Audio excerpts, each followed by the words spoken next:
Silakan yang lain belum hadir, ini boleh cepat bergabung.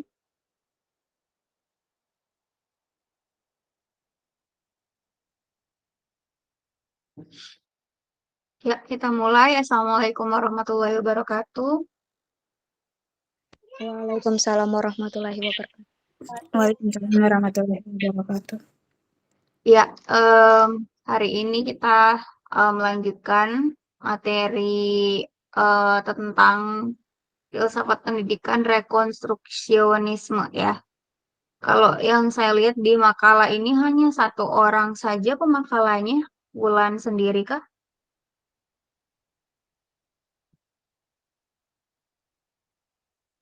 Iya, Ibu, saya sendiri. Kenapa bisa sendiri? Karena teman kelompokku kemarin kan dibagi itu, dia tidak pernah hadir, Ibu. Siapa yang tidak hadir? Itu Ningsi Aryani. Oh. Harusnya berdua sama Ningsih gitu. Iya, Ibu. Tapi karena dia tidak bantu saya, jadi cuma namaku sendiri saya tulis, Ibu. Oke. Biar saya tulis 0 di sini. Ya. Kamu siap untuk presentasi sendiri? Siap, Ibu. Oke. Untuk moderator dan notulen dari kelompok lain, siapa yang mau jadi moderator?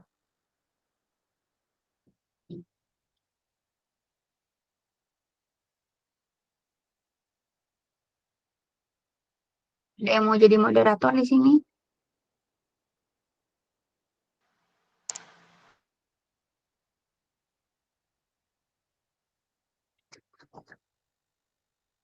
Di sini yang belum ada nilainya selain Ningsih ya, itu Firmansyah, Nurrahma Mutia, dan Dea Febrianti. Kalau tidak ada yang, ya gimana? Ada yang mau bicara? Saya Nurrahma Mutia, aku mau jadi notulen. Notulen. Iya. Bentar, Saya menjadi moderatornya, Ibu. Bentar. Maksudnya tadi Nur Rahma Mutia itu sudah tampil minggu kemarin atau mau tampil hari ini?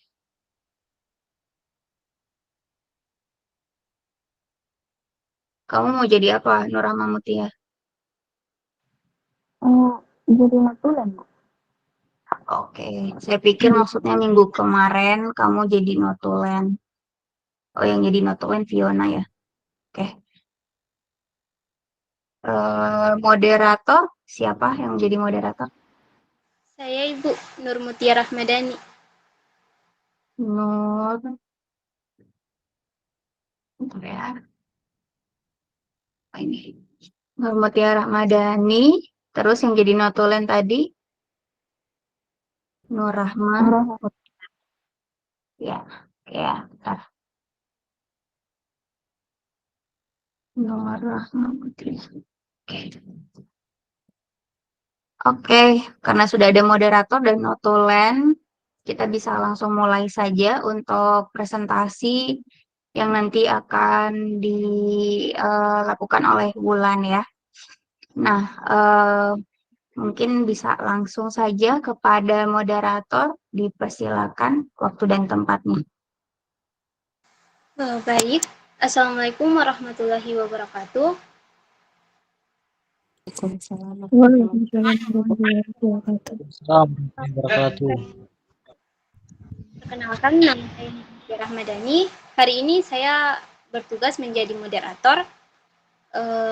Untuk mempersingkat waktu, saya persilakan kepada pemateri untuk memaparkan materi yang dipaparkan.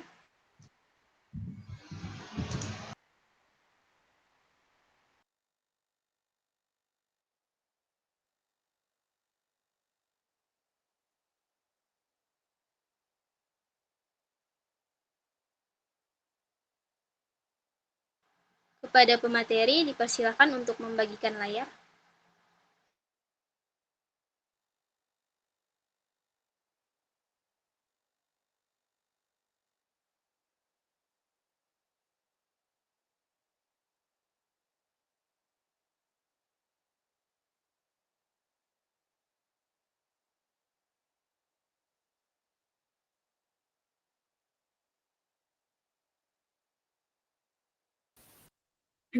Baik, Assalamualaikum warahmatullahi wabarakatuh. Perkenalkan nama saya Wulan Purnamasari dengan NIM A221230090. Saya akan mempresentasikan materi saya yang berjudul rekonstruksionisme. Latar belakang rekonstruksionisme dalam konteks filsafat pendidikan merupakan suatu pendekatan yang menekankan pentingnya mengkritisi, merekonstruksi, dan mentransformasi sistem pendidikan yang ada untuk mencapai tujuan-tujuan yang lebih inklusif, demokratis, dan progresif. Pendekatan ini menolak ide bahwa pendidikan adalah sebuah entitas statis yang terpisah dari perubahan sosial dan politik, dan sebaliknya menganggapnya sebagai instrumen utama dalam proses transformasi sosial. Latar belakang rekonstruksionalisme dalam filsafat pendidikan mencakup pemikiran-pemikiran dari berbagai aliran filsafat, termasuk konstruktivisme sosial, kritisisme, dan feminisme. Rumusan masalahnya, yang pertama itu bagaimana latar belakang lahirnya rekonstruksionalisme, bagaimana pandangan rekonstruksionalisme dan penerapan di bidang pendidikan, apa saja teori pendidikan rekonstruksionalisme. Dan tujuannya yang pertama mengetahui latar belakang lahirnya aliran rekonstruksionalisme, yang kedua mengetahui pandangan rekonstruksionalisme dan penerapan di bidang pendidikan. Yang ketiga mengetahui teori pendidikan rekonstruksionalisme.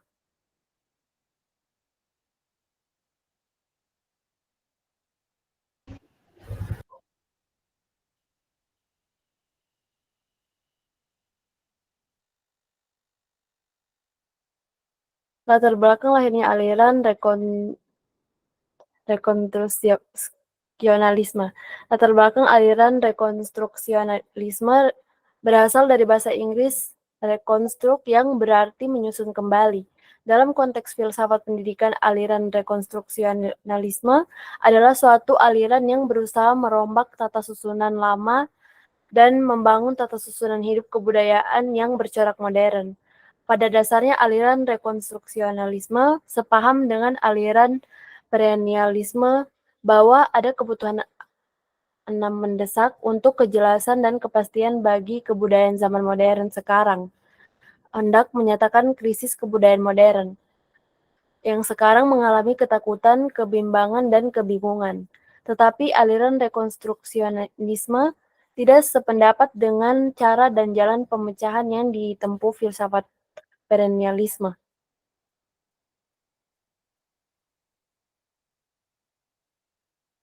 Yang kedua, pandangan rekonstruksionalisme dan penerapan di bidang pendidikan. Aliran rekonstruksionisme berkeyakinan bahwa tugas penyelamat dunia merupakan tugas semua umat manusia atau bangsa. Oleh karena itu, pembinaan kembali daya intelektual dan spiritual yang sehat akan membina kembali manusia melalui pendidikan yang tepat atas nilai dan norma yang benar demi generasi sekarang dan generasi yang akan datang, sehingga terbentuk dunia baru dalam pengawasan umat manusia. Aliran ini memiliki persepsi bahwa masa depan suatu bangsa merupakan suatu dunia yang diatur, diperintah oleh rakyat secara demokratis, dan bukan dunia yang dikuasai oleh golongan tertentu.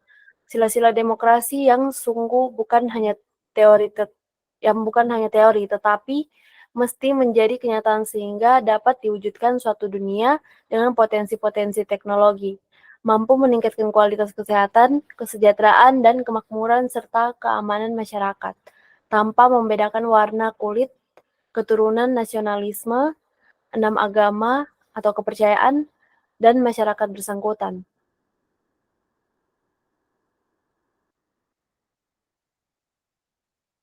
Next. Yang ketiga, teori pendidikan rekonstruksionalisme. Tujuan pendidikan yang pertama, sekolah-sekolah rekonstruksionis berfungsi sebagai lembaga utama untuk melakukan perubahan sosial, ekonomi, dan politik dalam masyarakat. Yang kedua, tugas sekolah Rekonstruksionis adalah mengembangkan insinyur-insinyur sosial warga negara yang mempunyai tujuan mengubah secara radikal wajah masyarakat masa kini. Bagian B, metode pendidikan. Analisis kritis terhadap kerusakan-kerusakan masyarakat dan kebutuhan programatik untuk perbaikan.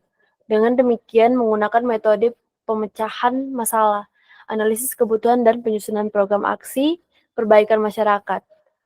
Yang C, kurikulum. Kurikulum berisi mata-mata pelajaran yang berorientasi pada kebutuhan masyarakat masa depan. Kurikulum banyak berisi masalah-masalah sosial, ekonomi, dan politik yang dihadapi umat manusia, yang termasuk di dalamnya masalah-masalah pribadi para peserta didik sendiri, dan program-program perbaikan yang ditentukan secara ilmiah untuk aksi kolektif.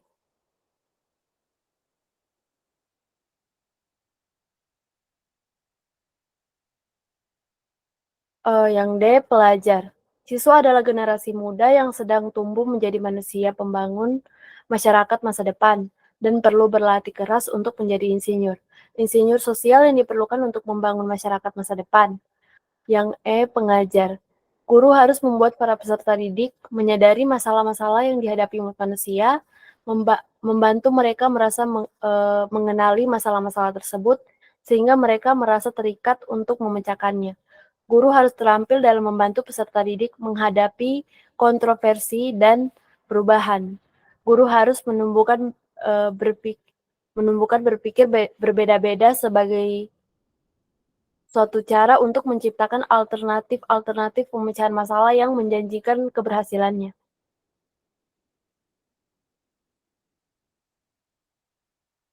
Sekian dari saya kembalikan ke moderator.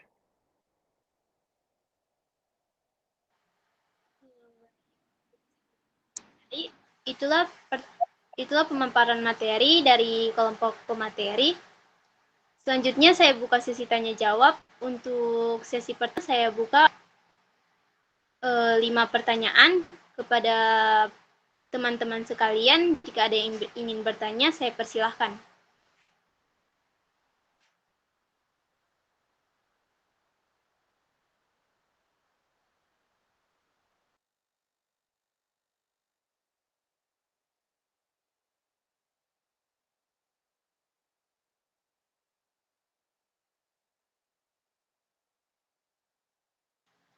Baik, kepada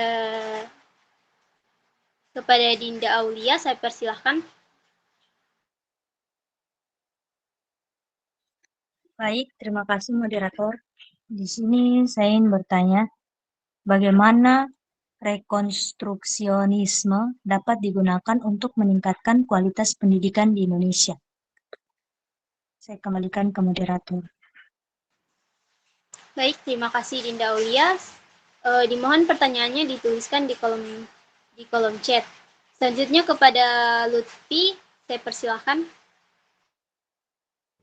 Baik, terima kasih moderator. Pertanyaan saya yaitu, bagaimana penerapan aliran filsafat rekonstruksionisme dalam pendidikan? Itu saja. Baik, terima kasih kepada Lutfi. Dimohon pertanyaannya dituliskan di kolom chat. Selanjutnya kepada Nur Rahma, saya persilahkan. Baik, terima kasih moderator. Saya izin bertanya, apa kelebihan dan kekurangan rekonstruksionisme? Saya kembalikan kepada moderator. Baik, terima kasih kepada Nur Rahma. Silakan pertanyaannya dituliskan di kolom chat. Selanjutnya kepada Nia Kartika, saya persilahkan.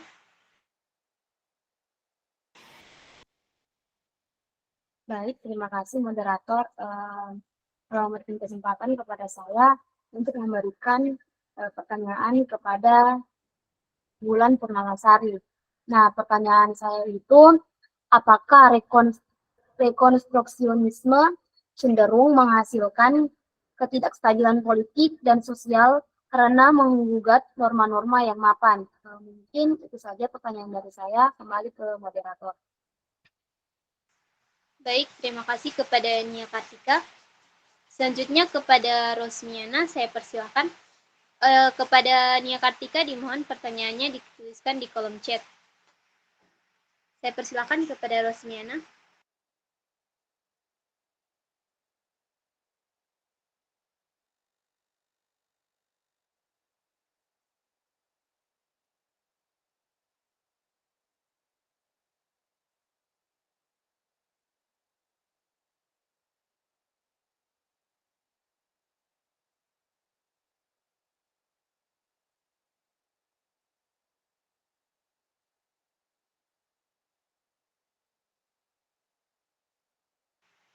Kepada Rosmiana.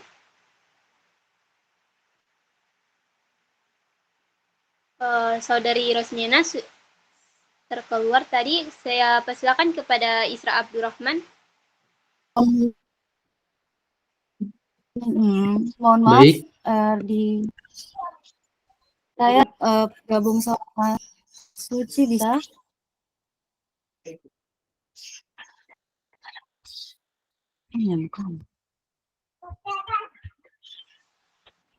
Kepada Isra Abdurrahman, sebentar ya. Kepada Rosmiana saya persilakan.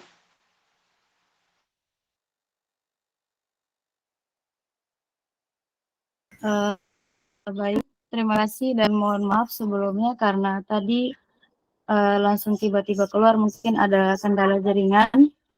Jadi pertanyaan saya itu, bagaimana rekonstruksionalisme memandang peran agen individu dalam masyarakat dan bagaimana rekonstruksionalisme memandang konsep struktur.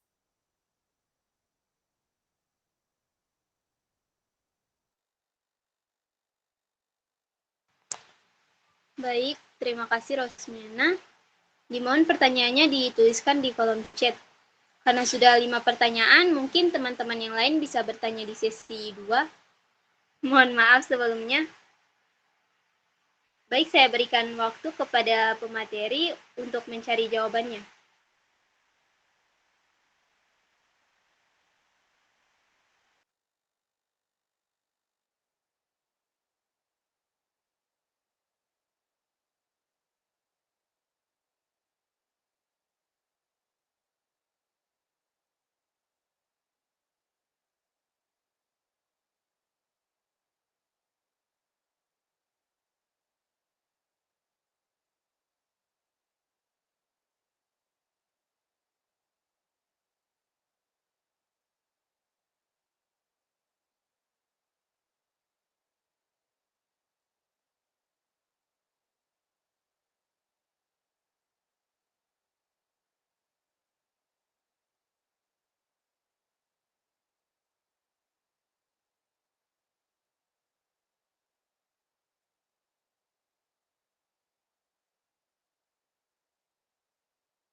Baik, moderator, saya mau menjawab pertanyaan dari Fiona.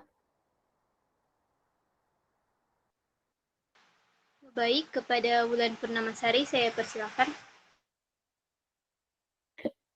Pertanyaannya, bagaimana rekonstruksionisme relevan dengan pendidikan saat ini? Jawaban saya, rekonstruksionisme masih relevan dengan pendidikan saat ini karena menekankan pada pentingnya mempersiapkan siswa untuk menjadi agen perubahan sosial yang aktif dan konstruktif dalam dunia yang terus berubah dengan cepat. Penting bagi siswa untuk memiliki keterampilan dan pengetahuan yang mereka butuhkan untuk menghadapi tantangan-tantangan sosial dan menemukan solusi yang kreatif. Itu saja jawaban dari saya. Saya kembalikan ke moderator. Baik, itulah jawaban dari pemateri. Kepada teman-teman yang lain, jika ada yang ingin menambahkan, saya persilahkan.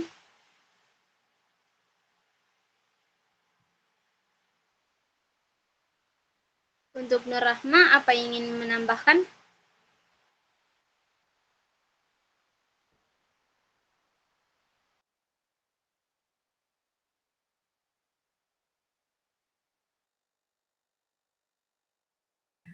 Maaf, tidak moderator.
Baik, moderator, saya mau menjawab pertanyaan dari Dinda.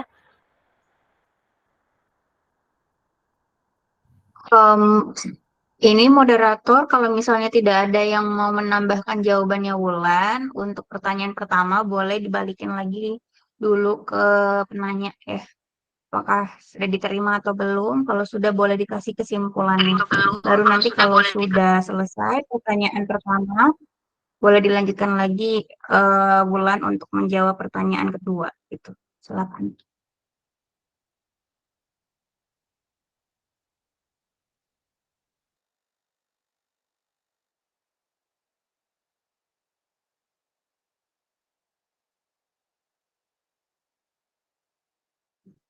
Moderator, apakah masih ada di dalam ruangan ini?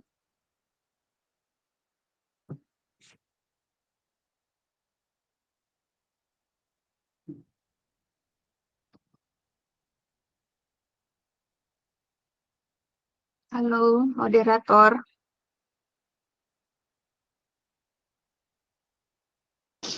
Jaringan kayaknya Ibu. Jelek jaringannya. Mohon maaf sebelumnya tadi saya terkeluar karena di sini lagi kondisi hujan jadi jaringannya agak kurang bagus. Ya, silakan dilanjutkan. Baik, karena tidak ada yang ingin menambahkan, saya kembalikan kepada penanya.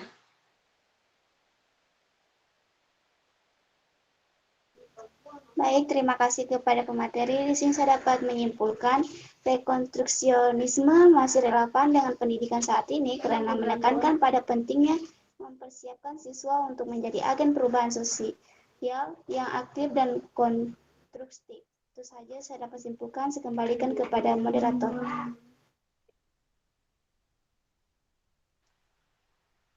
Baik, terima kasih kepada Fiona. Selanjutnya saya persilakan kepada pemateri untuk menjawab pertanyaan selanjutnya.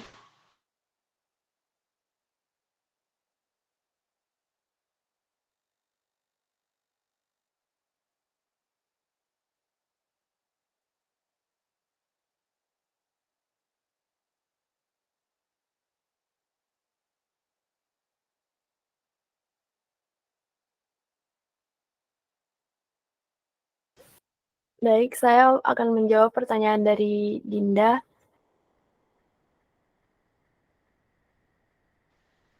Baik, kepada pemateri saya persilakan.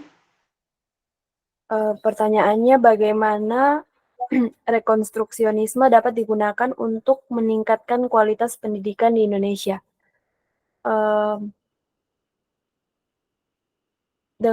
Caranya yang pertama dengan mempersiapkan siswa untuk menghadapi tantangan masa depan. Yang kedua, meningkatkan partisipasi dan keterlibatan siswa. Yang ketiga, mempromosikan keadilan sosial dan kesetaraan. Yang keempat, memperkuat peran guru sebagai fasilitator dan pemandu. Yang kelima, tantangan dan pertimbangan.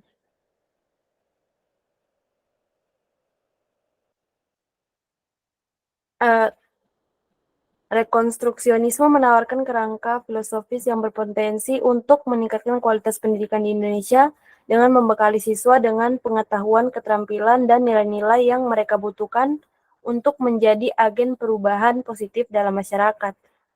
Penerapannya membutuhkan perencanaan, dukungan, dan kolaborasi yang matang dari berbagai pihak. Ya, itu saja yang bisa saya jawab. Saya kembalikan ke moderator. Baik, terima kasih kepada Wulan Purnamasari. Selanjutnya saya persilakan kepada teman-teman jika ada yang ingin menambahkan, saya persilakan. Kepada Nilu Putu Ekayanti, saya persilakan. Baik, terima kasih moderator. Di sini saya akan menambahkan jawaban dari Saudari Wulan, yaitu rekonstruksionisme dapat digunakan untuk meningkatkan kualitas pendidikan di Indonesia dengan berbagai cara, yaitu yang pertama, mengintegrasikan kurikulum dengan kehidupan nyata. Rekonstruksionisme memandang pendidikan sebagai suatu proses yang harus mempertimbangkan kebutuhan yang harus mempertimbangkan kebutuhan masyarakat dan lingkungan sosial. Yang kedua, meningkatkan kesadaran sosial. Berfokus pada meningkatkan kesadaran peserta didik terhadap masalah sosial, politik, dan ekonomi.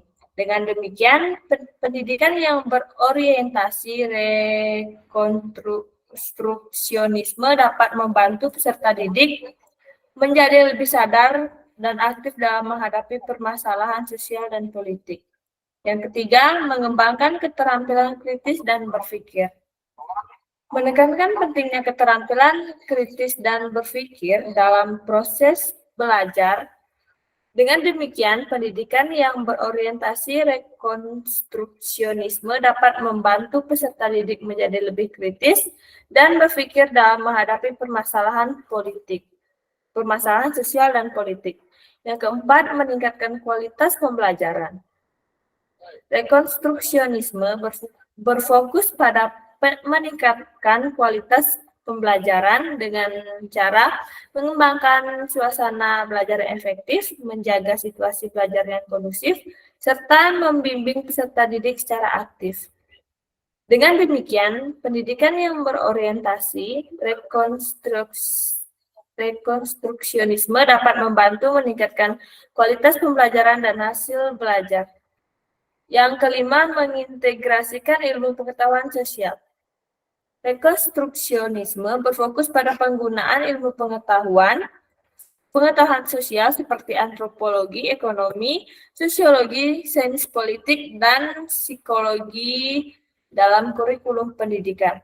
Dengan demikian, pendidikan yang berorientasi rekonstruksionisme dapat membantu peserta didik memahami dan menghadapi permasalahan sosial dan politik dengan baik. Yang keenam, meningkatkan kesadaran agama dan nilai-nilai. Rekonstruksionisme berfokus pada meningkatkan kesadaran agama dan nilai-nilai dalam pendidikan. Yang ketujuh, mengembangkan keterampilan penguasaan kelas. Rekonstruksionisme berfokus pada meningkatkan keterampilan penguasaan kelas oleh pendidik. Dengan demikian, pendidikan yang berorientasi rekonstruksionisme dapat membantu meningkatkan kualitas pembelajaran dan hasil belajar. Dan dengan demikian, rekonstruksionisme dapat digunakan untuk meningkatkan kualitas pendidikan di Indonesia dengan cara mengintegrasikan kurikulum dengan kehidupan nyata, meningkatkan kesadaran sosial, mengembangkan keterampilan kritis dan berpikir, meningkatkan kualitas pembelajaran, mengintegrasikan ilmu pengetahuan sosial, meningkatkan kesadaran agama dan nilai-nilai, dan mengembangkan keterampilan penguasaan kelas. Sekian dari saya moderator. Sekian dari saya kembalikan kepada moderator. Terima kasih. Baik, terima kasih kepada Nilu Putu Ekayanti. Selanjutnya, kepada teman-teman jika ada yang masih ingin menambahkan, saya persilakan.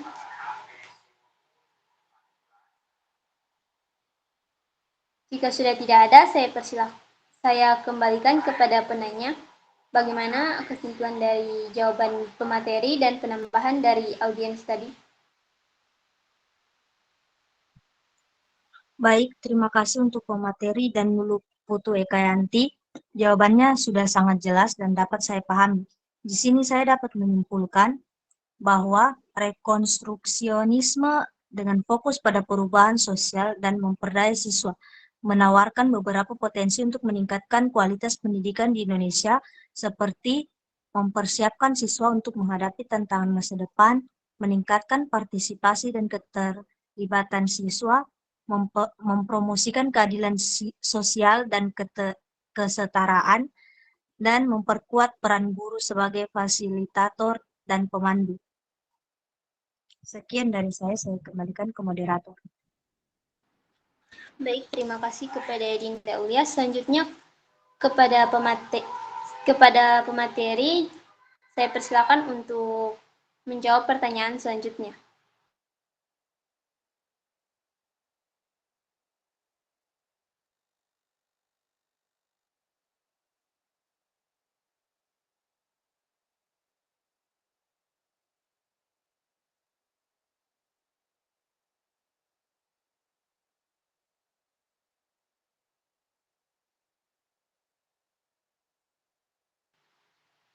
Kepada pemateri, apa ingin menjawab?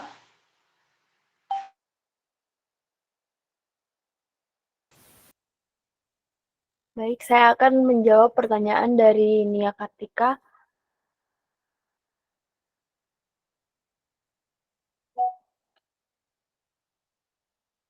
Pertanyaannya,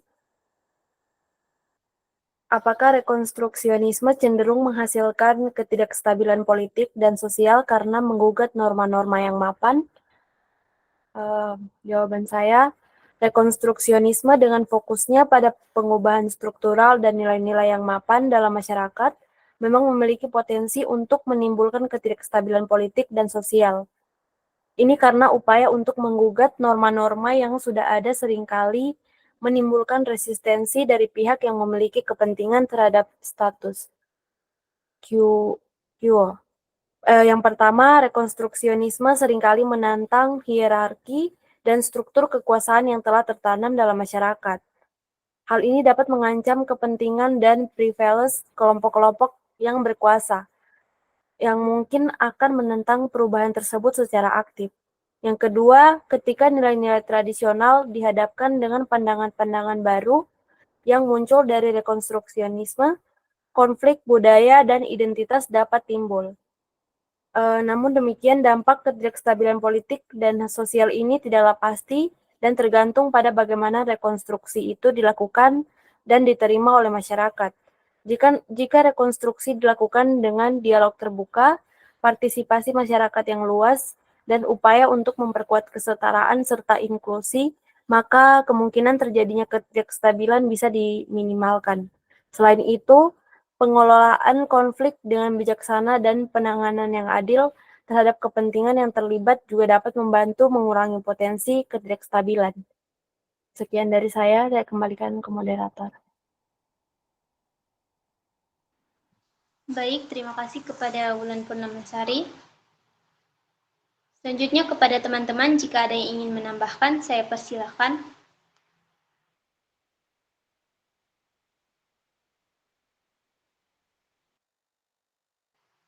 Baik, jika tidak ada, saya kembalikan kepada penanya.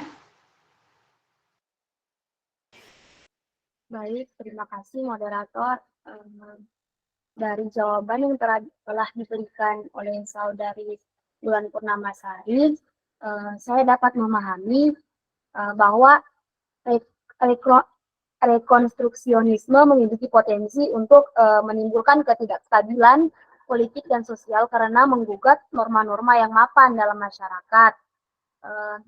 Ini dapat terjadi karena upaya untuk mengubah struktur kekuasaan dan nilai-nilai tradisional seringkali menimbulkan resistensi dari pihak yang berkepentingan terhadap status quo, serta dapat memicu konflik budaya dan identitas.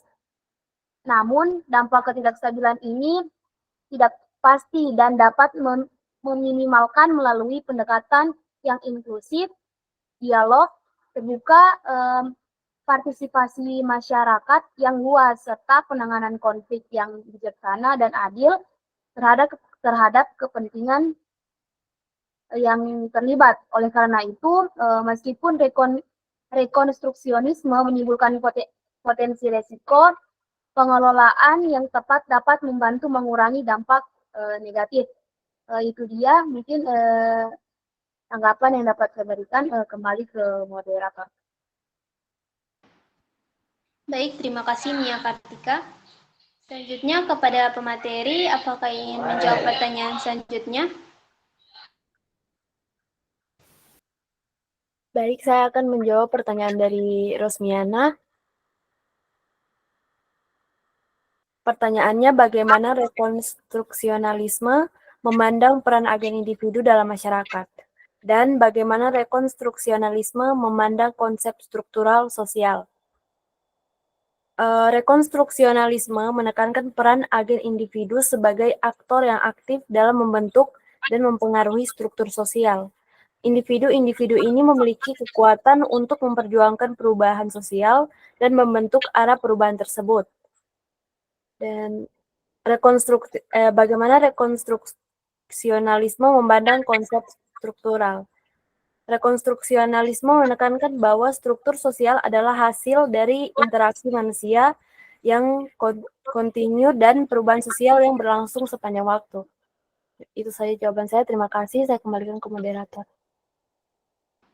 Baik, terima kasih kepada Wulan Purnamasari. Selanjutnya kepada teman-teman, jika ada yang ingin menambahkan, saya persilahkan.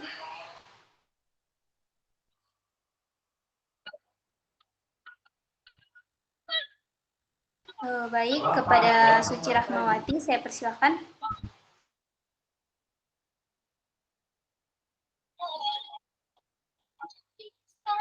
Baik, terima kasih.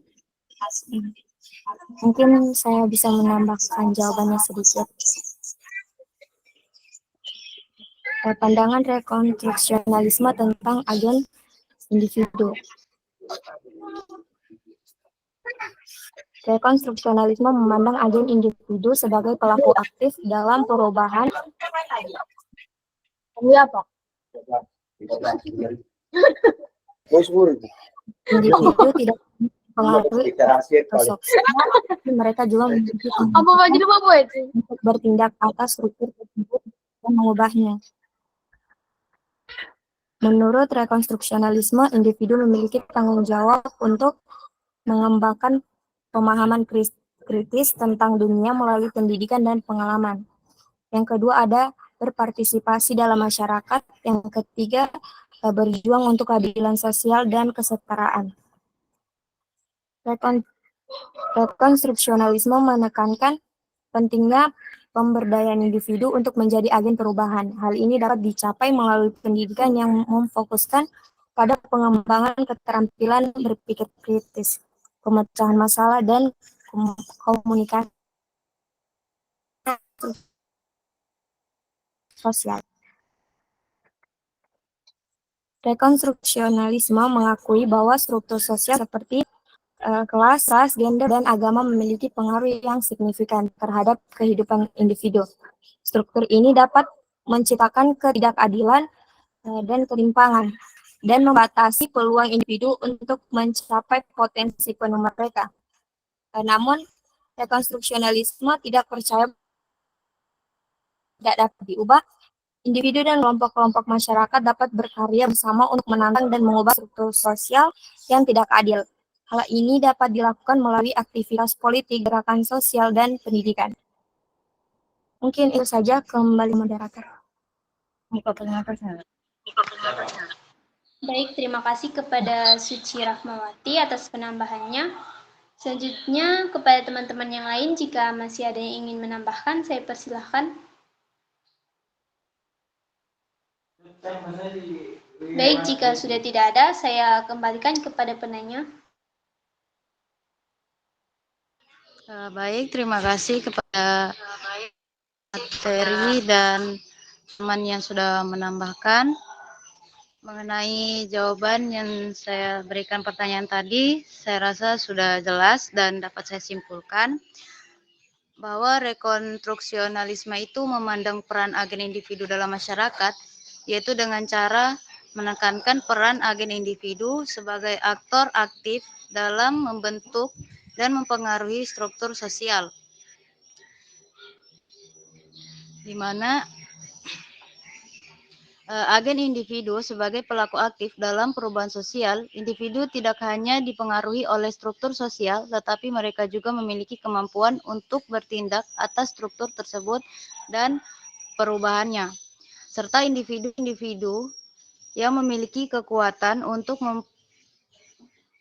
memperjuangkan perubahan sosial dan membentuk arah perubahan tersebut, serta bagaimana rekonstruksionalisme memandang konsep struktur sosial, yaitu juga dengan cara menekankan bahwa struktur sosial adalah hasil dari interaksi manusia yang kontinu dan perubahan sosial yang berlangsung sepanjang waktu. Baik, terima kasih. Mungkin itu saja yang dapat saya simpulkan. Saya kembalikan kepada moderator.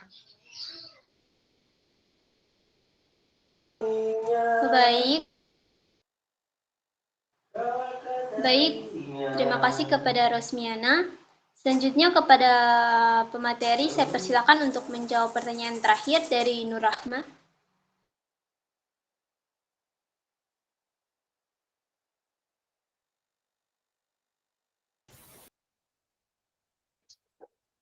Baik, saya akan menjawab pertanyaan dari Nur Rahma. Pertanyaannya, apa kelebihan dan kekurangan rekonstruksionisme?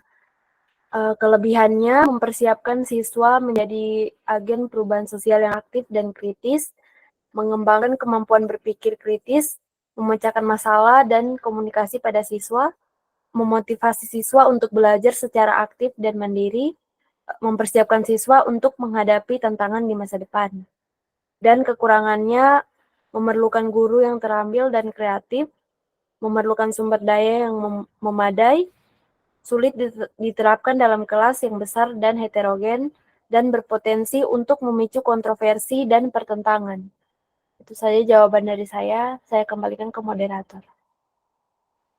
Baik, terima kasih kepada Wulan Purnamasari. Selanjutnya kepada teman-teman yang lain, jika ada yang ingin menambahkan, saya persilahkan.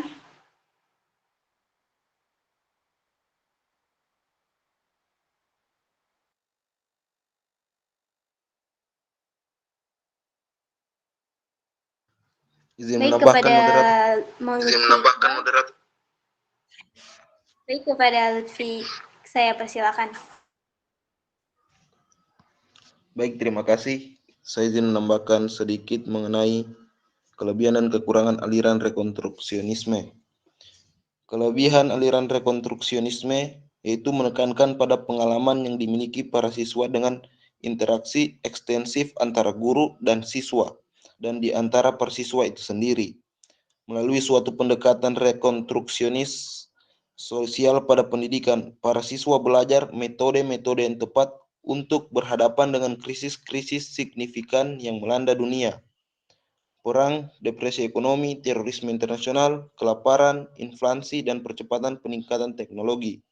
Kurikulum disusun untuk menyoroti kebutuhan akan beragam reformasi sosial. Nah, kelemahannya yaitu aliran rekonstruksionisme ini yaitu karena tujuan sekolah adalah mengembangkan rekayasa sosial. Beban dan tanggung jawab sekolah sangatlah berat. Mungkin itu saja, kembali ke moderator. Baik, terima kasih kepada Lutfi Iqbal. Selanjutnya kepada teman-teman yang lain, jika masih ada yang ingin menambahkan, saya persilahkan. Baik, jika tidak ada, saya kembalikan kepada penanya. Baik, terima kasih kepada moderator dan pemateri. Saya dapat menyimpulkan bahwa kelebihan dari rekonstruksionisme yaitu pertama, mempersiapkan siswa untuk menghadapi tantangan di masa depan. Kedua, mengembangkan kemampuan berpikir kritis, memecah masalah dan komunikasi kepada siswa. Keempat, memotivasi siswa untuk belajar secara aktif. Dan yang terakhir, mempersiapkan siswa menjadi agen perubahan sosial. Dan kekurangannya ada 4, yaitu berpotensi untuk memicu kontroversi. Kedua, sulit diterapkan dalam kelas yang besar. Ketiga, memerlukan sumber daya yang memadai. Dan yang terakhir, memerlukan guru yang terampil dan kreatif. Sekian, itu saja yang dapat saya tanggapi. Saya kembalikan kepada moderator. Baik, terima kasih kepada Nur Rahma.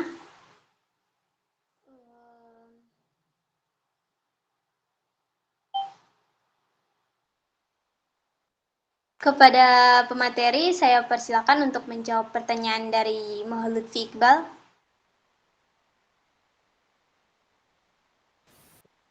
Baik, pertanyaan dari Lutfi, bagaimana penerapan aliran filsafat rekonstruksionisme dalam pendidikan? Penerapan aliran filsafat rekonstruksionisme dalam pendidikan bertujuan untuk menumbuhkan kesadaran para pendidik, para peserta didik terkait dengan masalah-masalah sosial, ekonomi, dan politik. Aliran rekonstruksionisme berkeyakinan bahwa tugas penyelamatan dunia merupakan tugas semua manusia. Dengan demikian, pembinaan kembali daya intelektual dan spiritual yang sehat melalui pendidikan yang tepat akan membina kembali manusia dengan nilai dan norma yang benar demi generasi sekarang dan generasi yang akan datang, sehingga terbentuk dunia baru dalam pengawasan umat manusia. Dalam konteks filsafat pendidikan, aliran rekonstruksionisme adalah suatu aliran yang berusaha merombak tata susunan lama dan membangun tata susunan hidup kebudayaan yang bercorak modern. Kurikulum dalam perspektif rekonstruksionisme bahwa model pengembangan kurikulum dengan berdasarkan pada filsafat rekonstruksionisme adalah model yang biasanya digunakan dalam banyak proses pengembangan kurikulum. Rekonstruksionisme mengasumsikan manusia makhluk sosial, mempunyai orientasi ke masa lalu dan sekarang dengan tujuan pendidikan yang berorientasi pada masa depan. Sekian dari saya kembalikan ke moderator. Baik, terima kasih kepada Bulan Purnamasari. Selanjutnya kepada teman-teman, jika ada yang ingin menambahkan, saya persilakan.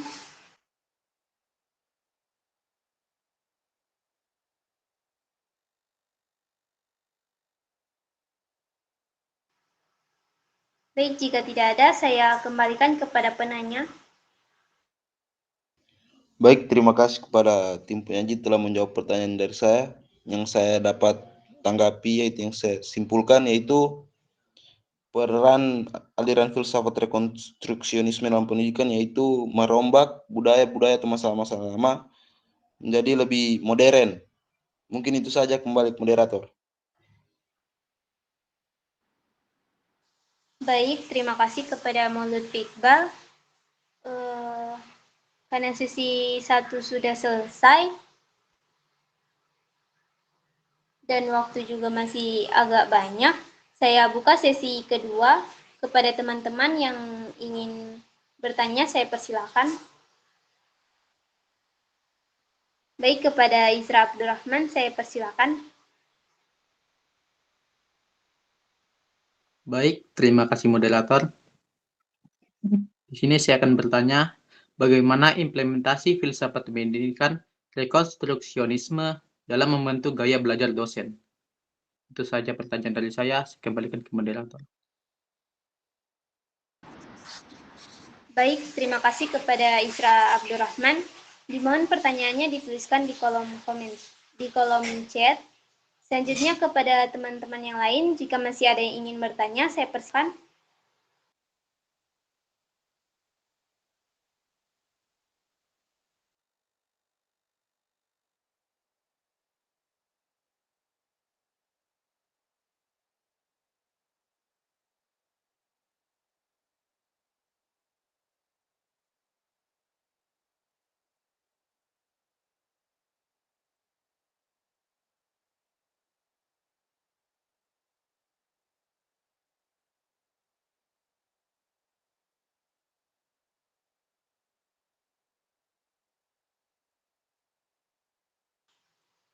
Kepada teman-teman, apakah masih ada yang ingin bertanya?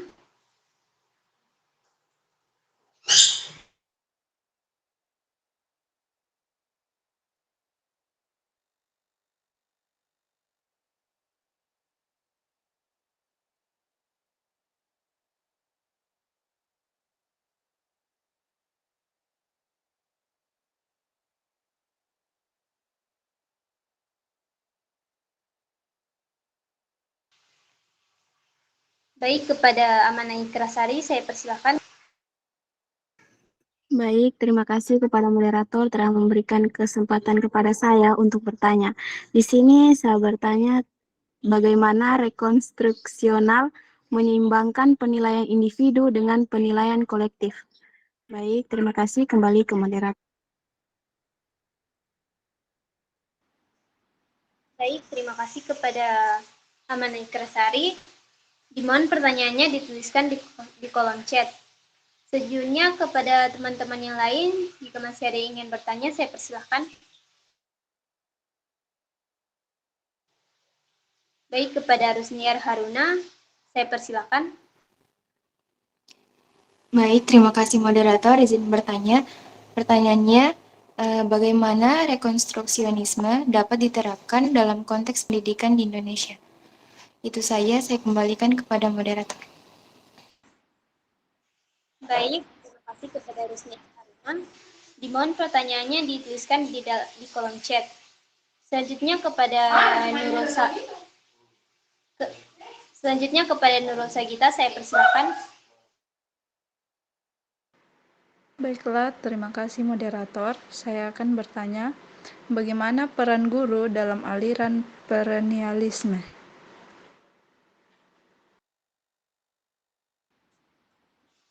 Baik, terima kasih kepada Nurul Sagita. Dimohon pertanyaannya dituliskan di dalam kolom chat. Kepada yang lain, apakah masih ada yang ingin bertanya?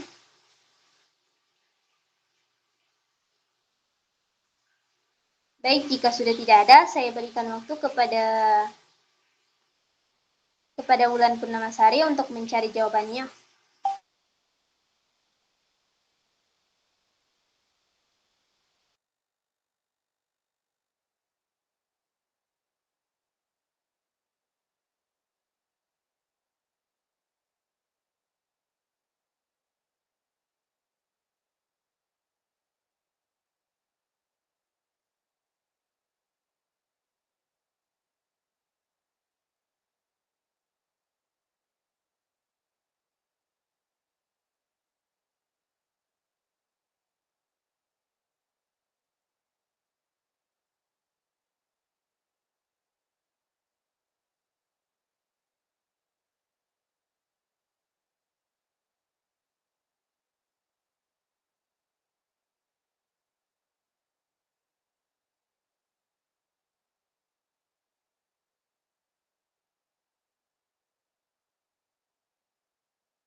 Baik, moderator, saya akan menjawab pertanyaan dari Isra. Persilakan. Pertanyaannya, bagaimana implementasi filsafat pendidikan rekonstruksionisme dalam membentuk gaya belajar dosen?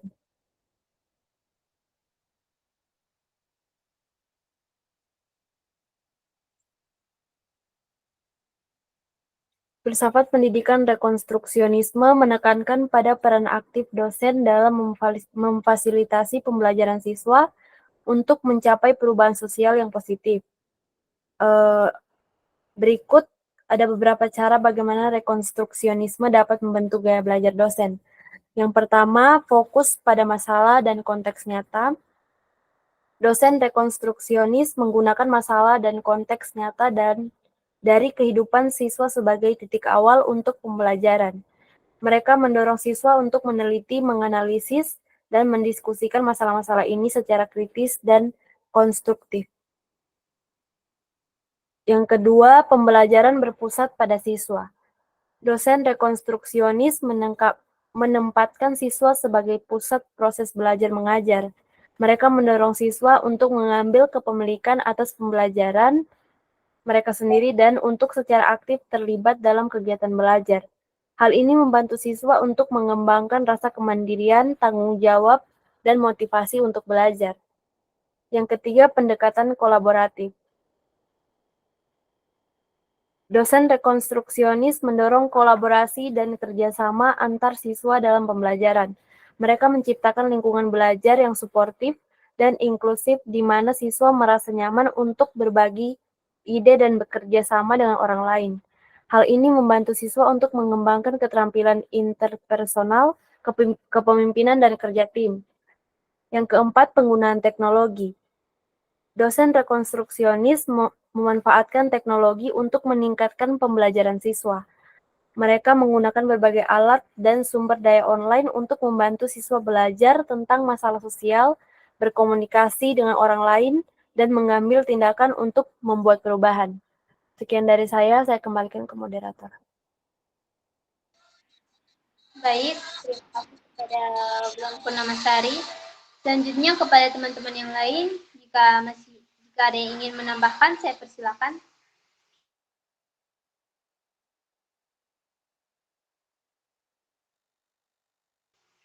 Baik, jika tidak ada, saya kembalikan kepada penanya.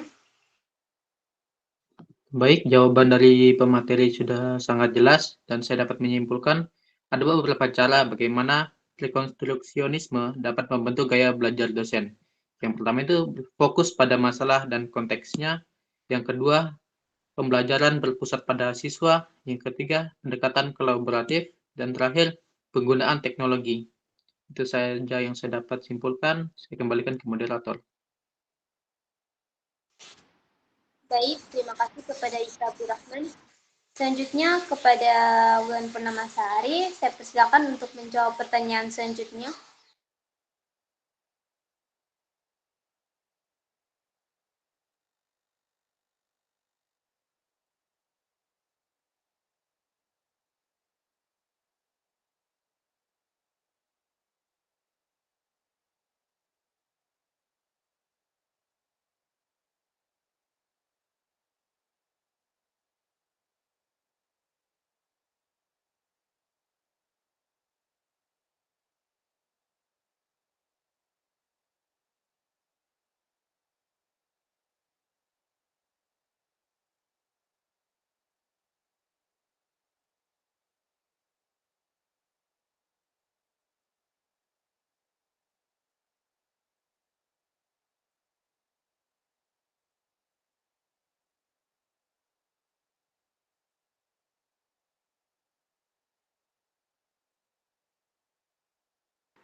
Mohon maaf moderator, boleh soalku dibaca ulang apa salah tadi?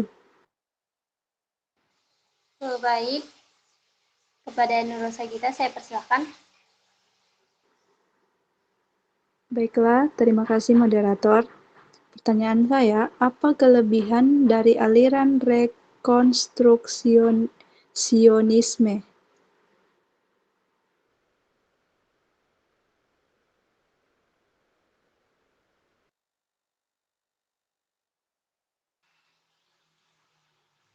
Baik, terima kasih Nurul Sagita.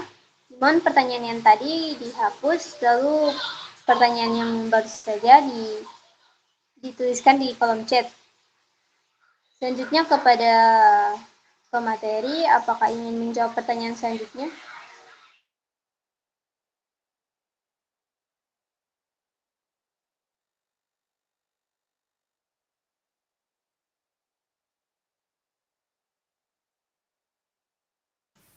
Baik, moderator, saya akan menjawab pertanyaan dari Amanah Ikrasari. Bagaimana rekonstruksional menyimbangkan penilaian individu dengan penilaian kolektif? Filsafat pendidikan rekonstruksionisme menekankan pentingnya penilaian dalam mendorong pembelajaran dan perubahan sosial. Rekonstruksionis percaya bahwa penilaian harus berpusat pada siswa dan berfokus pada kemajuan individu. Namun, rekonstruksionisme juga mengakui bahwa penilaian kolektif penting untuk menilai kemajuan kelompok dan efektivitas program pembelajaran. Ada beberapa cara rekonstruksionisme menyimbangkan penilaian individu dan kolektif. Yang pertama, fokus pada perkembangan individual. Penilaian individu digunakan untuk memonitor kemajuan individu dalam mencapai tujuan pembelajaran mereka. Yang kedua, penilaian kolaboratif dan kelompok. Penilaian kolektif digunakan untuk menilai kemajuan kelompok dalam mencapai tujuan pembelajaran bersama. Siswa terlibat dalam proyek kolaboratif dan kegiatan belajar kelompok yang memungkinkan mereka untuk berlatih, bekerja sama, dan mencapai tujuan bersama. Penilaian kolektif membantu guru untuk menilai keterampilan interpersonal, kemampuan komunikasi, dan keterampilan kepemimpinan siswa. Yang ketiga, penilaian diri dan penilaian teman sebaya. Siswa mendorong untuk terlibat dalam penilaian diri dan penilaian teman sebaya untuk merefleksikan kemajuan mereka sendiri dan memberikan umpan balik kepada orang lain. Itu saja jawaban dari saya kembalikan ke moderator.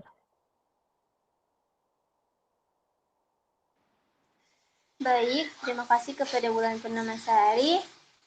Selanjutnya kepada teman-teman, jika ada yang ingin menambahkan, saya persilakan.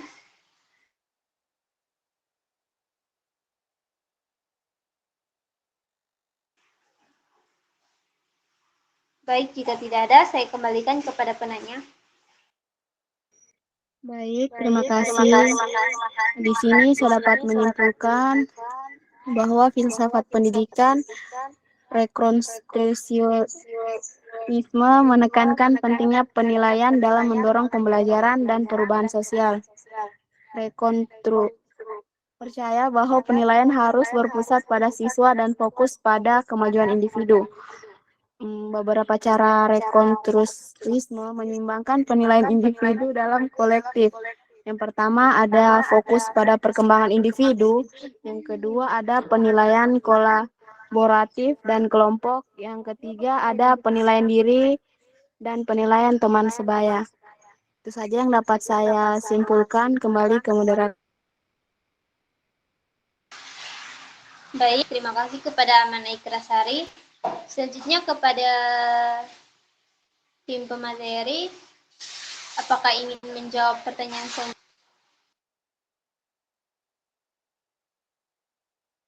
Baik, saya akan menjawab pertanyaan dari Rusni.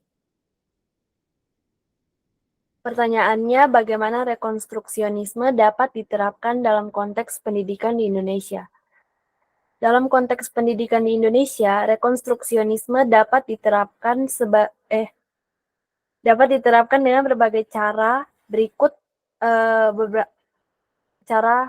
Berikut adalah beberapa aspek yang dapat dipertimbangkan dalam penerapan rekonstruksionisme. Yaitu yang pertama, kurikulum yang relevan. Rekonstruksionisme menekankan pentingnya mengaitkan pendidikan dengan konteks sosial dan kebutuhan masyarakat. Dalam konteks Indonesia, hal ini dapat diwujudkan dengan mengembangkan kurikulum yang relevan dengan realitas sosial, budaya, dan kebutuhan pembangunan nasional. Kurikulum harus mencakup isu-isu yang relevan seperti kewirausahaan, pemahaman multikultural, keberlanjutan lingkungan, dan keadilan sosial. Yang kedua, pembelajaran yang berpusat pada siswa. Rekonstruksionisme menekankan peran aktif siswa dalam proses pembelajaran. Guru berperan sebagai fasilitator yang membantu siswa membangun pengetahuan dan keterampilan melalui berbagai pengalaman belajar yang berhubungan dengan dunia nyata. Pendekatan seperti proyek kerja kelompok dan pembelajaran berbasis masalah dapat digunakan untuk mendorong keterlibatan aktif siswa. Yang ketiga, pengembangan kritis dan pemecahan masalah. Rekonstruksionisme mendorong siswa untuk mengembangkan keterampilan berpikir kritis dan kemampuan memecahkan masalah. Hal ini dapat diterapkan melalui penggunaan pendekatan pembelajaran yang mendorong siswa untuk menganalisis, mengevaluasi, dan mengaitkan informasi dari berbagai sumber. Yang keempat, kolaborasi dan partisipasi. Rekonstruksionisme menghargai pentingnya kolaborasi dan partisipasi dalam proses pembelajaran. Dalam konteks Indonesia, ini dapat diterapkan dengan menggalakkan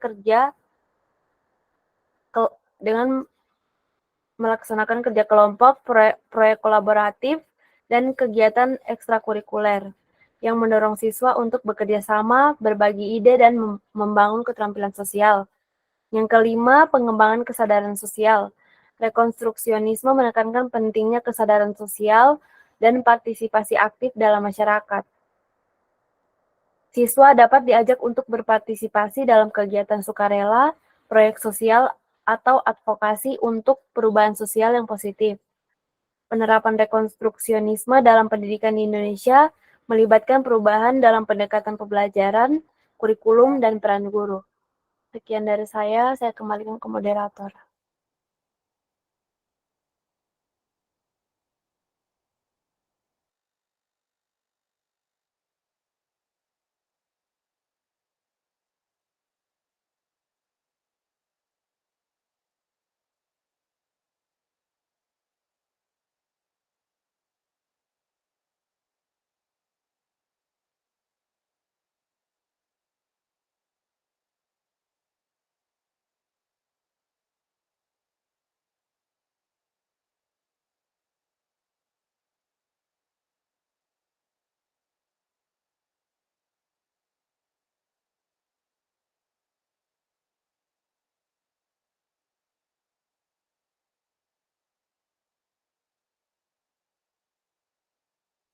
Moderator ada di ruangan?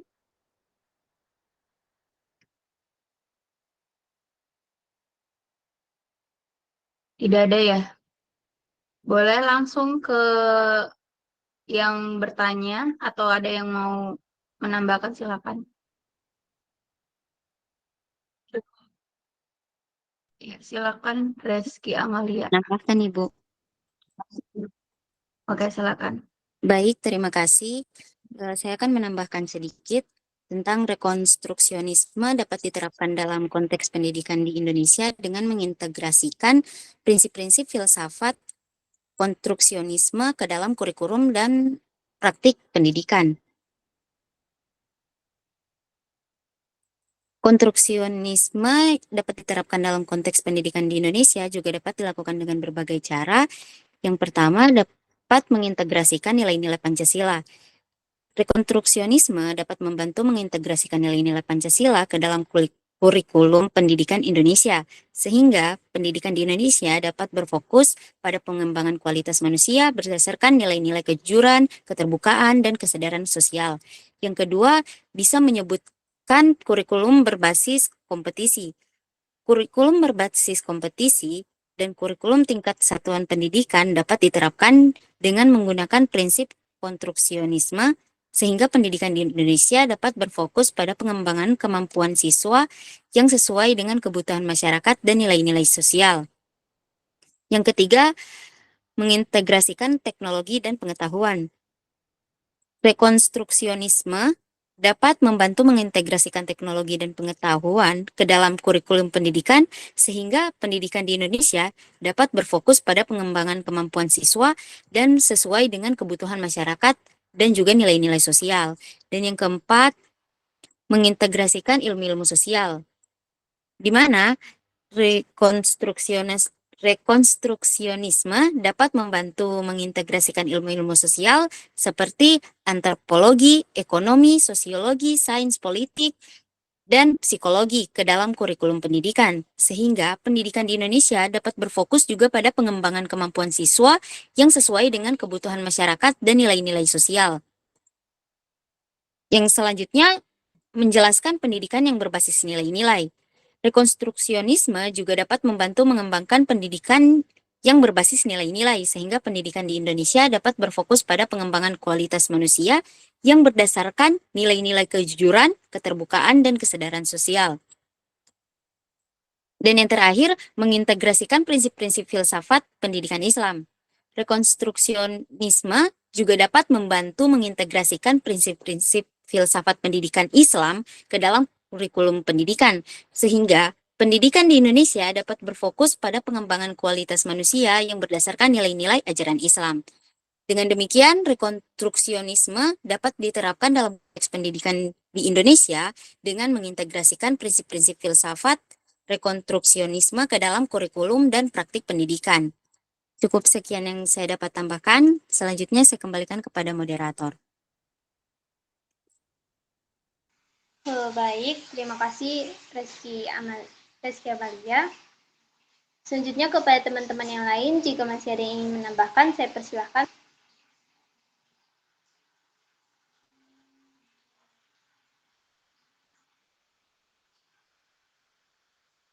Baik, jika sudah tidak ada, saya kembalikan kepada penanya. Baik, terima kasih moderator dan terima kasih juga kepada teman-teman yang sudah menjawab pertanyaan dan yang sudah menambahkan tadi. Tadi saya mendengar bahwa ada beberapa aspek yang dapat dipertimbangkan dalam penerapan rekonstruksionisme dalam pendidikan di Indonesia. Tadi yang disampaikan oleh Saudari Wulan, tadi ada kurikulum yang relevan, pembelajaran yang berpusat pada siswa, ada pengembangan kritis dan pemecahan masalah, ada kolaborasi dan partisipasi, terus ada pengembangan kesadaran sosial.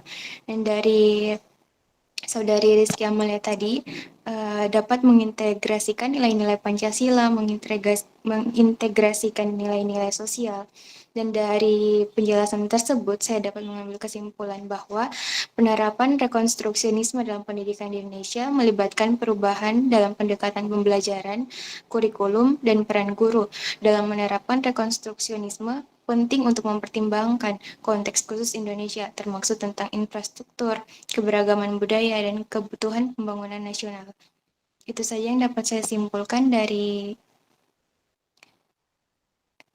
jawaban pemateri. Selanjutnya saya kembalikan kepada moderator. Baik, terima kasih kepada Rusniar Haruna. Selanjutnya kepada pemateri, saya persilakan untuk menjawab pertanyaan terakhir dari Nurul Sagita.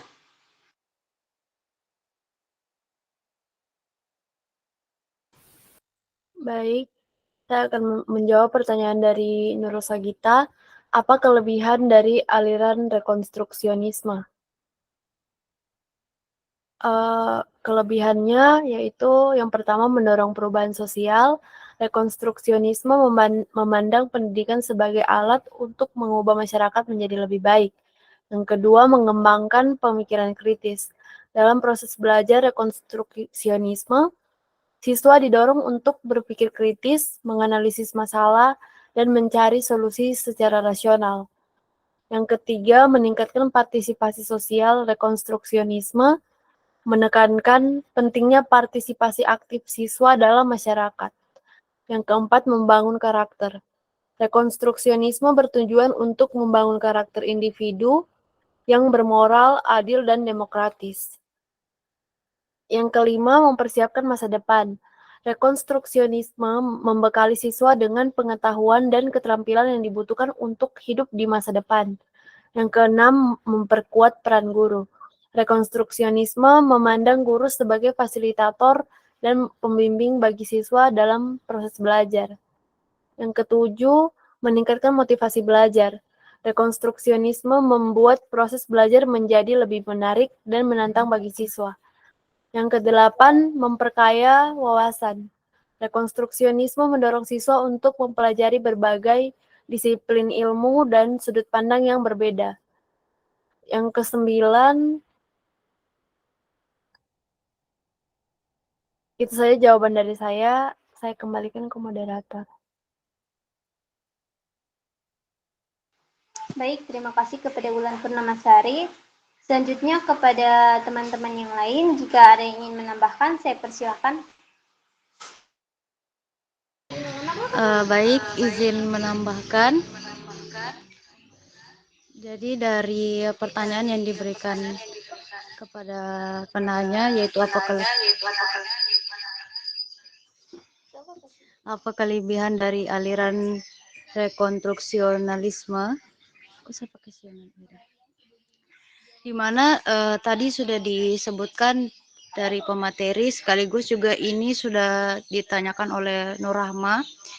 Jadi selain yang dibacakan dari pemateri, saya ingin menambahkan, yaitu ada juga pengembangan keterampilan yang relevan, di mana rekonstruksionalisme membantu siswa untuk mengembangkan keterampilan yang dibutuhkan untuk menjadi warga negara yang aktif dan agen perubahan sosial, di mana keterampilan ini termaksud berpikir kritis, komunikasi efektif, pemecahan masalah, kolaborasi, dan kepemimpinan. Selanjutnya ada pembelajaran berpusat pada siswa, yaitu rekonstruksionalisme menempatkan siswa di pusat proses belajar dan mengajar, di mana siswa didorong untuk secara aktif berpartisipasi dalam penyelidikan, diskusi, dan pencegahan masalah, serta pengembangan keterampilan berpikir kritis dan kemandirian belajar. Serta ada juga mendorong aktivisme dan partisipasi sosial, yaitu di mana mendorong siswa untuk menjadi terlibat dalam komunitas dan mengambil tindakan untuk membuat perubahan. Serta hal ini dapat mencapai melalui kegiatan seperti proyek layanan masyarakat dan aktivisme. Mungkin itu saja yang dapat saya tambahkan. Kurang lebihnya saya mohon maaf. Saya kembalikan kepada moderator. Baik, terima kasih kepada Rosmiana.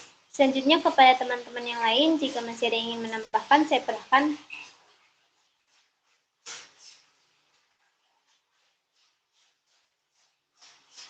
Baik, jika sudah tidak ada, saya kembalikan kepada penanya. Baiklah, terima kasih moderator. Saya dapat menyimpulkan bahwa kelebihan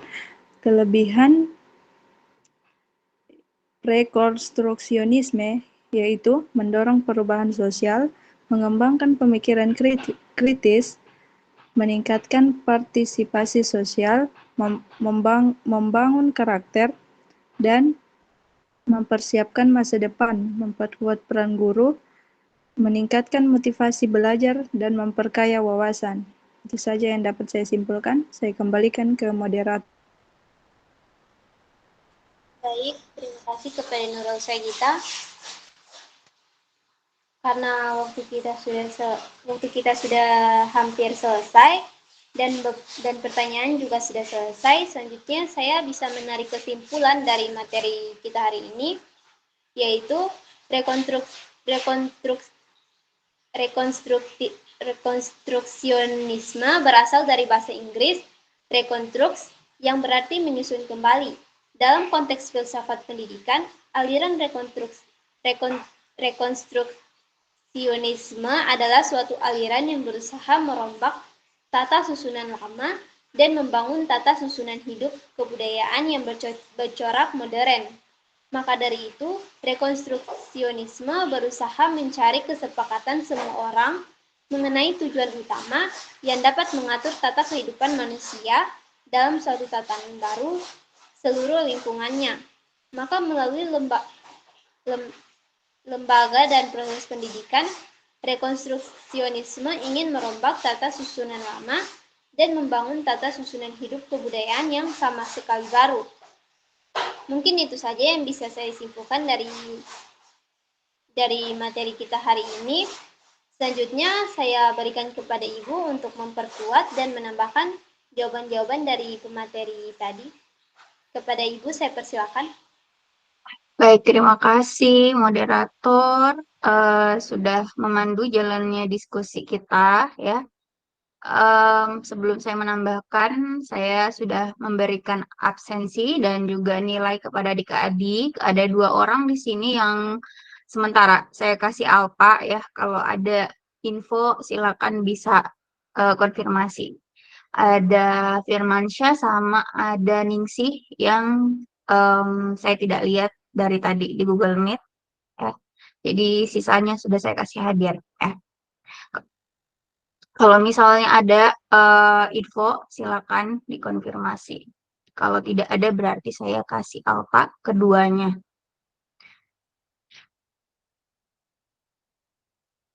Oke. Ya, saya simpan dulu.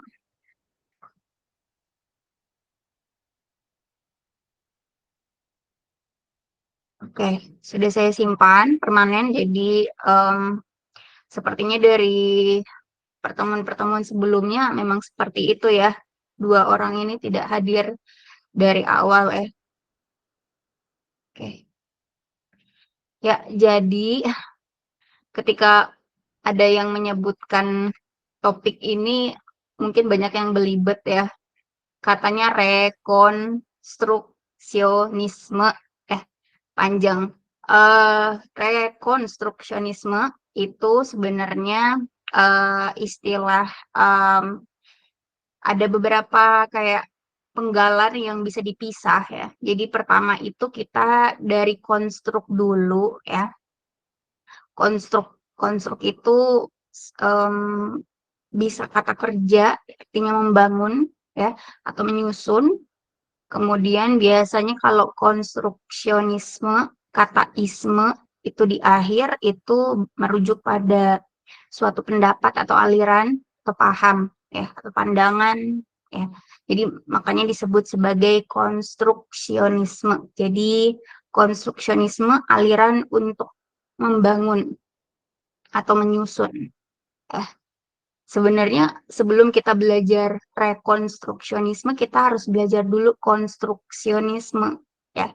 Karena kalau ditambahkan awalan re di sini re ya, itu artinya proses ini terjadi kembali gitu. Jadi suatu proses yang dilakukan kembali artinya. Jadi sesuatu itu sudah ada atau sudah dibangun. Nah, dengan adanya re di depan berarti harus dievaluasi lagi sesuatu tersebut gitu ya, atau dibangun kembali ya.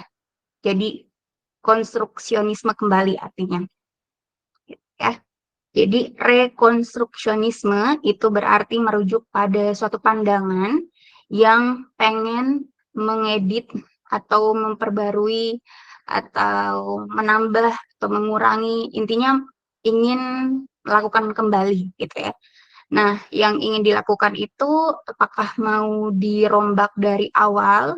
Kalau kita pakai skala 0 sampai 100%, ketika misalnya ada sistem pendidikan yang sudah berlaku di suatu negara, maka rekonstruksionisme ini kita mau apakah dari 100% sistem pendidikan itu mau diubah sampai ke 0%, artinya diubah kembali dari awal, atau mungkin hanya diubah misalnya dari segi satu hal gitu ya, jadi nggak semua hal dalam pendidikan itu, jadinya mungkin 80% dipertahankan, 20%-nya ke cara yang baru atau sistem yang baru gitu ya.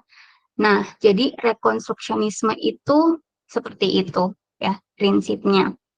Nah, kalau di website ini saya sudah kasih ya websitenya, ada di Google Classroom, silakan bisa dilihat. Sebenarnya untuk asal mula dari pandangan ini atau gerakan ini di sini sudah diceritakan bahwa para pemikir di aliran ini itu menganggap bahwa sekolah itu tidak equitable. Artinya sekolah pada zaman itu, pada zaman dulu, kita lihat itu timeline-nya 1920 sampai 1930.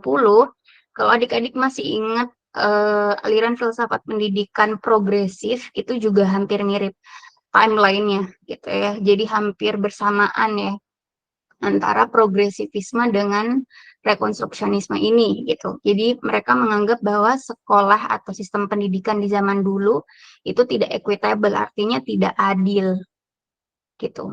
Jadi ada ketidakadilan pada sistem tersebut sehingga hasil dalam pendidikan tersebut juga artinya tidak maksimal. Mungkin rangkumannya adalah para pemikir ini melihat bahwa pendidikan pada zaman itu karena tadi ya aksesnya itu tidak semuanya berlaku untuk anak-anak di semua kalangan dan hanya berlaku pada orang-orang yang status sosialnya tinggi gitu ya, orang tuanya, maka yang bersekolah itu adalah hanya anak-anak yang punya status ekonomi yang tinggi tadi. Sementara untuk anak-anak yang di zaman dulu itu adalah berada di level pekerja gitu ya, orang tuanya, atau level rendah ya, buruh gitu, pekerja, maka mereka tidak mendapatkan akses itu gitu. Sehingga akhirnya yang mendapatkan pendidikan ya anak-anak yang bersekolah tadi yang eksklusif gitu ya, artinya terbatas. Sementara kalau untuk pemikir di sini yang rekonstruksionisme ini ya menganggap bahwa sekolah itu harusnya inklusif, sekolah itu harusnya including, sekolah itu harusnya bisa mencakup semua orang gitu, semua anak-anak ya, bukan exclude atau mengecualikan satu pihak dan yang pihak lain di apa ya diberikan gitu. Jadi tidak adil dari segi pemberian pendidikan tersebut gitu ya. Sehingga mereka pengen bahwa dengan adanya rekonstruksionisme ini di bidang pendidikan harusnya masyarakat nanti itu bisa lebih equitable atau masyarakat itu bisa lebih rata ya atau lebih adil ya. Jadi mungkin tidak 100% bisa jadi adil semuanya gitu, tapi more equitable artinya bisa lebih ya, lebih adil dibandingkan suasana atau kondisi sebelumnya tadi ya, begitu. Nah, rekonstruksionisme ini sebenarnya karena dia mirip-mirip dengan progresif, berarti kalau di sekolah itu juga hampir mirip juga metode yang diberikan ke guru. Artinya yang belajar itu lebih banyak siswa karena siswanya yang aktif ya. Jadi siswa di sini harus belajar untuk tahu bahwa mereka itu sekolah untuk menghadapi suatu masalah, bukan untuk hanya menghafal materi saja ya. Jadi mata pelajarannya sebenarnya nggak terlalu banyak, tetapi guru hanya memberikan relevansi masalah di kelas itu gitu. Jadi misalnya untuk era sekarang apa sih masalah yang lagi happening atau yang lagi hot gitu ya, yang lagi trending itu apa? Misalnya masalah tentang lingkungan, kemudian masalah tentang apa namanya, kesetaraan gender gitu ya dalam bidang pekerjaan misalnya, atau masalah industri gitu ya, atau masalah apa gitu ya, yang itu dicoba untuk didiskusikan di kelas gitu. Jadi guru itu bukan yang mengajar materi, tetapi guru yang memperkenalkan hari ini masalahnya kita apa sih di sekitar kita, dan itu yang akan didiskusikan di kelas gitu. Jadi metodenya aktif gitu ya siswanya untuk berdiskusi. Mungkin contoh yang bisa lebih mudah kita kelihatan itu kalau misalnya guru itu bukan hanya sekedar memberikan proyek ya. Kalau proyek itu kan kayak proyek-proyek yang misalnya di progresif itu salah satu cirinya itu. Tetapi kalau di sini, kalau di rekonstruksionisme ini, siswanya itu harus bisa bicara gitu ya. Artinya sebelum mereka bicara, mereka harus tahu dulu konten yang mereka bicarakan. Jadi bobotnya ada gitu ya, walaupun mereka juga cakap berbicara. Nah, metodenya mungkin guru itu memberikan metode debat ya, debat antar siswa di situ gitu di kelas ya. Jadi bukan hanya mungkin debat bahasa Inggris yang sekarang itu biasanya komunitas bahasa Inggris dia pakai debat gitu ya. Tapi sebenarnya di kelas itu dibiasakan siswa itu untuk berdebat atau berdiskusi di situ ya. Jadi apa sih misalnya yang siswa itu apa namanya punya opininya dan itu dicoba untuk saling didebatkan gitu. Nah, karena mereka itu nanti akan membawa misalnya generasi mereka ke depannya gitu. Jadi bukan hanya generasi kan akan terus berganti ya. Jadi artinya nanti siswa itu seolah-olah mereka harus terbiasa untuk bertanggung jawab nantinya gitu kan, karena mereka akan berkembang menjadi masyarakat dewasa. Maka kalau mereka itu nggak bisa untuk memimpin negara mereka, walaupun mereka pada akhirnya mungkin menjadi masyarakat biasa gitu ya kan, nggak semuanya jadi pemerintah gitu ya, tapi masyarakat-masyarakat ini itu tahu gitu ketika mereka memilih perwakilan untuk jadi pemerintah mereka tahu gitu ya, orang-orangnya kompeten gitu. Jadi masyarakatnya nanti akan menjadi masyarakat yang menurut Mahatma Gandhi ini, be the change you wish to see in the world. Jadi kamu harus jadi orang yang kamu pengen perubahan itu terjadi gitu ya. Jadi siswanya benar-benar kritis, kemudian benar-benar tahu permasalahan mereka saat itu gitu ya. Saya tidak tahu apakah ini benar 100%, tapi ada orang-orang beropini bahwa generasi Z, generasi kalian, itu kekurangannya adalah tidak aware terhadap masalah sekarang gitu. Jadi sangat individualis. Gitu. Jadi padahal sebenarnya untuk membangun suatu negara itu kan kita nggak bisa individual ya. Kita harus kerja kolektif gitu ya. Dan kita juga harus bisa bekerja sama ya. Nah itu, jadi artinya generasi ini, generasi sekarang itu sangat melek terhadap teknologi, kemudian sangat tahu informasi, tetapi nilai komunitas atau nilai kelompok atau nilai kerjasama itu mungkin masih kurang di situ, gitu ya. Jadi itu mungkin ya salah satu hal terkait dari rekonstruksionisme ini, ya. Sebenarnya di sini ada banyak sekali contoh-contohnya. Kalau di video ini mungkin bisa si gurunya itu selain memberikan metode debat, bisa juga role play gitu ya. Artinya guru itu memberikan peran ke setiap siswa untuk punya seolah-olah mereka itu jadi profesi apa gitu, atau jadi seseorang perannya apa, kemudian mereka bisa bermain peran di depan kelas gitu ya. Jadi ketika mereka bermain peran, mereka harus tahu gitu, mereka role-nya apa, mereka tugasnya apa. Kalau di sini mungkin kayak unjuk rasa gitu ya, atau demo. Tapi kan demo itu tidak serta-merta mereka turun ke jalan terus nggak tahu apa yang didemokan. Nah, sebenarnya demo di sini contohnya adalah emansipasi gitu ya, atau suara itu bisa dikeluarkan, bukan dibungkam ya. Jadi seperti itu. Mungkin itu ya sedikit tambahan dari saya. Banyak sekali sebenarnya yang mau saya tambahkan gitu ya, tapi karena waktu, silakan adik-adik bisa baca ini ya. Salah satu tokoh yang terkenal ini Karl Marx ya. Beliau terkenalnya sebagai tokoh komunis sebenarnya ya. Tapi yang kita bisa pelajari adalah dari nilai yang beliau berikan ya. Salah satunya adalah isu terhadap ketidakadilan ya. Jadi dari isu-isu ini sebenarnya itu alasan kenapa rekonstruksionisme itu ada ya.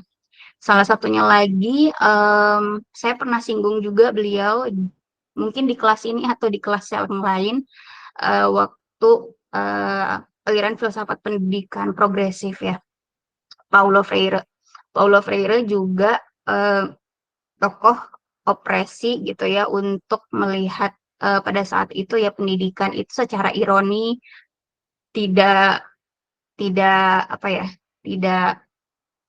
merdeka untuk semua anak-anak pada zaman itu gitu.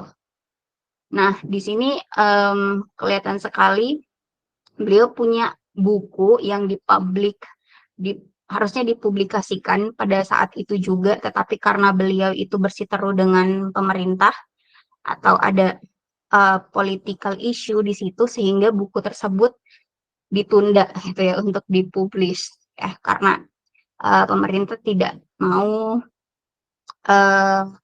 mencetak gitu ya karya-karya tulis dari tokoh-tokoh yang menentang mereka gitu ya secara politik. Ini salah satu contohnya ya. Silakan bisa dieksplor lebih lanjut materi hari ini ya. Mungkin itu tambahan dari saya adik-adik terkait rekonstruksionisme. Oke, ya, sebenarnya sangat menarik sekali kalau kita bahas ini, tetapi yang mungkin saya tahu bahwa kalau kampus itu kan harusnya tempat untuk kita bisa merdeka beropini ya. Tetapi kami dosen pun punya regulasi untuk berbicara gitu. Jadi ada tema-tema atau topik-topik yang itu tidak bisa dibicarakan padahal harusnya bisa dibicarakan ya. Dan ini sangat berkaitan sebenarnya dengan tema hari ini gitu. Cuman karena terbatas, jadi saya hanya bisa memberikan itu, penjelasan itu ya, untuk amannya. Oke, mungkin itu tambahan dari saya, adik-adik. Untuk minggu depan kita libur ya, di tanggal 9 Mei. Jadi untuk pertemuan ke-13 kita masuk lagi di tanggal 16 ya. Jadi bukan di tanggal 19, minggu depan kita libur, kita masuknya di 2 minggu depan gitu ya. Saya juga minta doanya adik-adik semua karena kita minggu depan itu ada visitasi dari asesor untuk akreditasi prodi. Semoga prodi kita bisa dapat unggul gitu ya, setara dengan A karena sekarang itu masih baik sekali gitu. Jadi minggu depan itu sebenarnya dosen sibuk juga untuk menjawab pertanyaan asesor minggu depan gitu ya. Jadi mohon doanya ya, semoga usaha kita bisa dapat akreditasi unggul, karena kalau akreditasi unggul kita bisa punya banyak sekali keuntungan gitu ya. Jadi nantinya mungkin fasilitasnya juga bisa lebih lengkap lagi dan lain-lain gitu. Oke, itu saja penutup dari saya. Saya ucapkan terima kasih banyak adik-adik sudah bergabung.